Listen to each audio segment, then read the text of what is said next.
You're most likely going to be fine after dark, but you don't want to you don't just want to be walking around with no purpose, wandering around after dark in most places, especially in a big city. That's kind of, for a lot of people, common sense. The first area I served in was one of the most kind of ghetto areas on the mission. A lot of crime, and it's funny because I don't want to get too specific here, but you have like the Relief Society's son might be like the local gang leader, and so it's kind of interesting because the missionaries.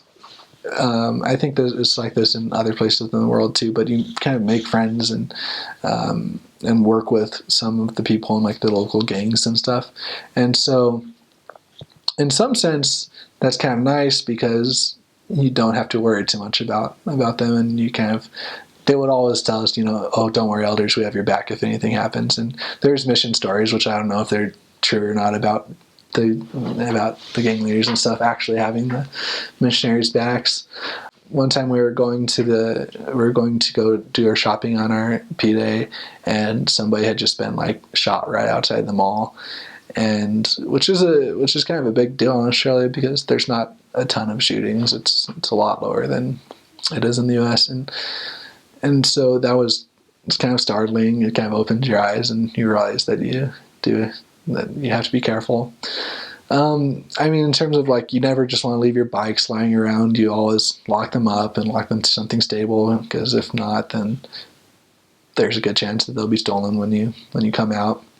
I never had my bike stolen, but one of my best friends on my mission did. Serving in an area right next to mine. And so you just want to make sure you lock your stuff up, make sure that you're not wandering around with no purpose after dark, and that you keep your head up and be aware of your surroundings. I'd say it's not a terrifying place, but it's a place you want to keep your head on your shoulders and not do anything too stupid.